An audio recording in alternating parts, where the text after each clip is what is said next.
Ginga ginga.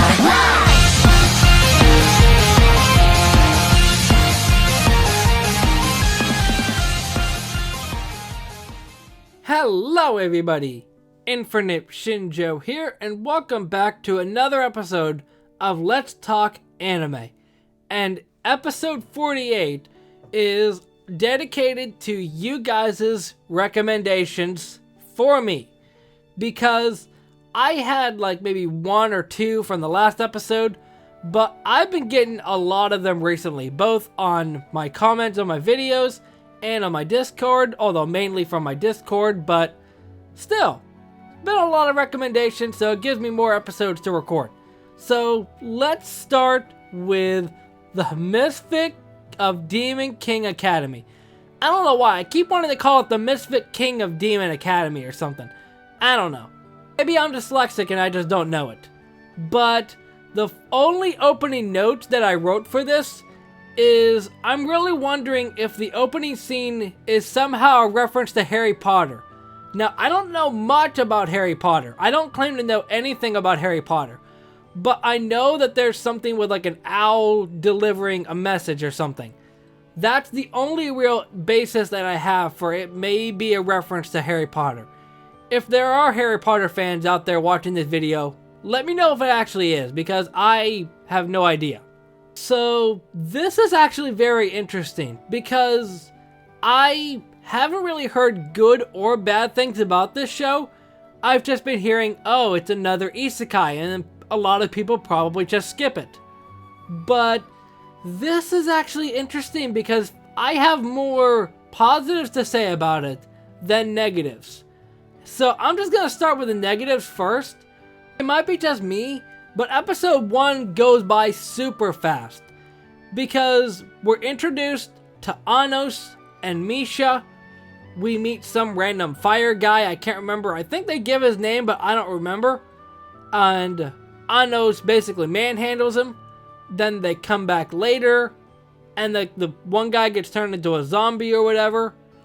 And then it's a whole lot of crap that happens in episode 1. And I'm just here like, isn't this a little bit too quick? Now, episode 2 and 3 work better with pacing, but it might be just me. It seemed like it was going too fast in episode 1 to introduce a whole bunch of stuff. And this show is kind of falling into a rut that fortunately One Punch Man hasn't had to deal with yet, being OP. Because the whole idea of Anos is that he's just super overpowered, kind of like Saitama. But with Anos, it's getting kind of stale, because it's just like, okay, episode 1, he literally resurrects and kills the guy over and over again until he surrenders. Then he turns him into a zombie. And episode 2, he literally throws a castle. What are the stakes in this show if he's just overpowered? I don't know. But at the same time, it's weird because even though he's overpowered, it's not something that is that big of a problem for me. It's just something that I'm sure a lot of people are recognizing. But even though Anos is being overpowered and it is starting to be redundant, it isn't a serious issue for me. Like, it's not going to hinder my enjoyment of it that much, but it's just something I'm going to notice. So, on to the positives. Piggybacking off of what I just said about Anos, he is very interesting. Like, he's generic at times and he's overpowered, but he's just so confident in his abilities that it's just cool to see. Because it's just like, yeah, I already know you're gonna win, so go ahead and talk your smack talk now, then I'll put you in your place. And at the same time, it's cool to see him try to be serious, but at the same time make jokes. Like, Saitama kinda does that, but he doesn't actually make jokes. Like, a majority of Saitama's jokes come from his overly enthusiastic face expressions. With Anos, he literally tries to make jokes, and it's really cool to see. Like, I think it was episode 2. No, it actually might have been episode 1. I have a good hunch that it's episode 1 because so much happens in that episode. he goes into the class and basically says, "I look forward to being your new ruler." And then he sits next to Misha. Was that a good joke? And I'm just like, you were trying to make a joke? He's just so deadpan that it's weird because he's trying to be funny, but he's so overpowered that people think he's actually being serious. Plus, I like how he mentions the 3-second rule in episode 1, because he was like fighting that fire dude that he meets his brother later or something. But like, the 3-second rule doesn't have to do with that at all. The 3-second rule is a reference to food, so I don't know what he's trying to do. I'm just really impressed that they made a character like Anos, who's supposed to be OP, just really fun, because he tries to make jokes and it's just hilarious. And by the way, for all 3 of these shows in this episode, I did watch the dub of them because there was a dub available, so I watched the dub. So let me just say, huge props to the voice actors and actresses for Anos, Misha, and Sasha. Anos is Alex Lee, which is also Zenitsu. Misha is Brianna Knickerbocker, which I believe was Philo from Shield Hero. And then Sasha is Kaylee Mills. I know her primarily from Welcome to Demon School Iruma-kun. She's Clara. But I know they do voices other than that. It's just the 3 that I know them from offhand. But regardless, big props to those 3 because their voices really fit the characters. And on the subject of Sasha, and this is funny because I wrote this part out before I watched episode 3, that I really like Sasha's design. I don't know what it is about it, I just really like it. Even though she kind of gives off the stereotype of the rich girl sort of character, at the same time I really like it. Just slap some pink hair on her and we got a deal. Honestly, I'm not even being subtle about the fact that I like characters with pink hair at this point. Although at the same time, I'm looking at this poster and I really want to meet the girl with brown hair. She looks kind of cute. But anyway, that's really all that I have to say about this show. And it's weird because with a show like this, I wouldn't think that I would say this. But here goes. I am going to watch this in my own time. It's an interesting show, and it's honestly a fun show. I know a lot of people might be groaning right now because this show is like super generic, but like the characters really carry the show for me. I don't even care that people say that it's super generic. It's honestly fun for me to watch it. But I've talked to death about Demon King Academy. So let's go on to, what's the full name of this? Tomika Kizuna Gato, Earth Granner.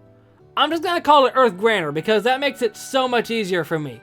So, somebody shared the opening of this show on my Discord, which is linked in the description by the way.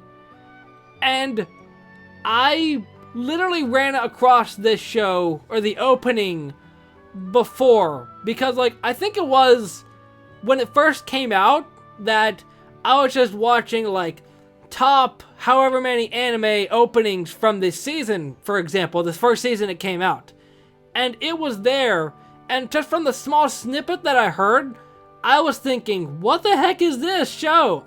This opening sounds really cool, and I still stand by that. So when it was shared on my Discord, I just got like big flashback moments because I remember hearing the OP, but that's all I knew about it. The only thing that I have to go off of from that, just from what I was seeing, was it seems like a bit of a spin-off, successor, something to that effect from Chosoku Henkai Jarazeta, which I watched 5 years ago, maybe 4? It's been a long time. I do have a couple of notes in here that I included that isn't a pro or a con. So the first one that I wrote down is I love how the bad guys in the first episode are riding around on fidget spinners, of all things. Like, you cannot watch this and tell me they are not riding on fidget spinners. And the second thing, I only watched the first episode. I feel like after watching the first episode, I got a decent grasp on what the show is gonna be. And that's honestly what I do for the most part with Let's Talk Anime. If it's a show that I was really enjoying, like Demon King Academy, then I'll watch more episodes. But at the same time, if it's something that I'm not too keen on finishing, but at the same time I feel like I get a good grasp on the concept, like this, then I'll only watch the one episode, because I don't feel like much is gonna change in the next 2 episodes that I didn't watch. But for the pros, the first thing that I liked is the concept alone.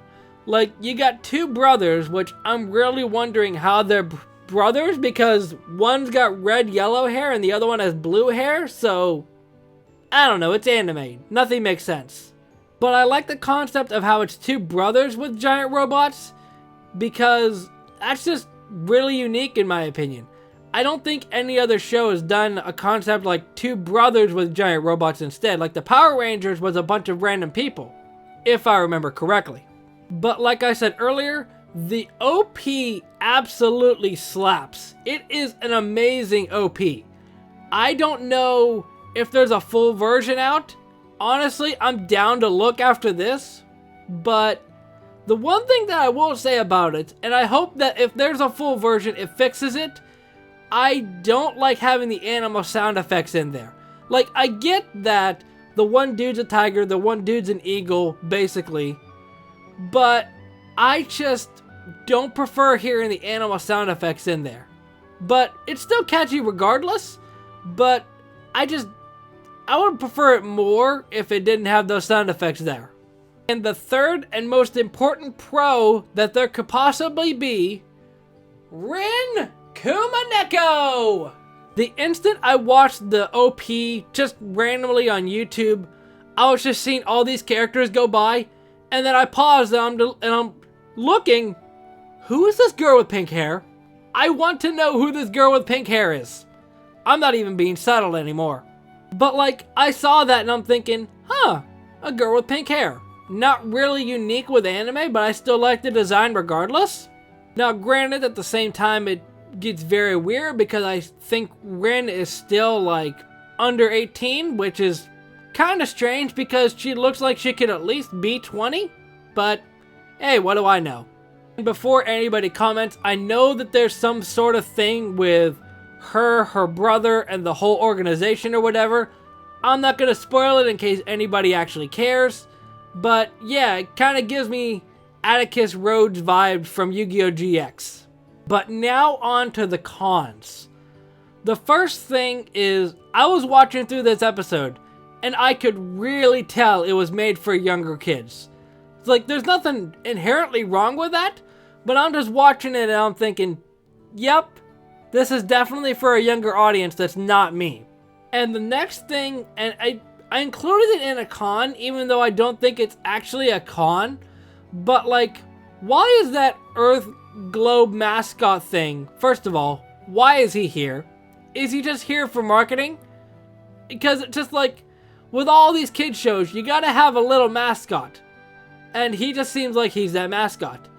But like, why does he sound like he's trying to record his lines while going through a tunnel or something? I get he's supposed to be a robot, but it just sounds like he's so far back away from the mic and he's also stuck in a tunnel. It just sounds weird. Half the time I couldn't even understand what he was saying. But I don't know. At the same time, it's a good show. I feel like, at least in my opinion, the one that carries the show is Rin, and that's only because she has pink hair. But just for me personally, it's not going to be something that I continue watching, but I am going to listen to the OP. The last anime that I'm here to discuss is So I'm a Spider, So What? Oh my goodness, this show. So first of all, I am recording this while it is currently airing. I can almost guarantee you that it will not be currently airing when this video goes up. So just like Earth Granner, I only watched the first episode of it, and I'll get to that later. So the pros that I have for this episode is Brianna, I can only assume Brianna Knickerbocker, the same one that did Misha earlier. Because I only wrote down Brianna in my notes. I can only assume it's Knickerbocker. Whoever does the dub voice for Kumiko. If it's not Brianna Knickerbocker, I'll include something in here, but I'm pretty sure that it is. She is easily my favorite thing from this first episode.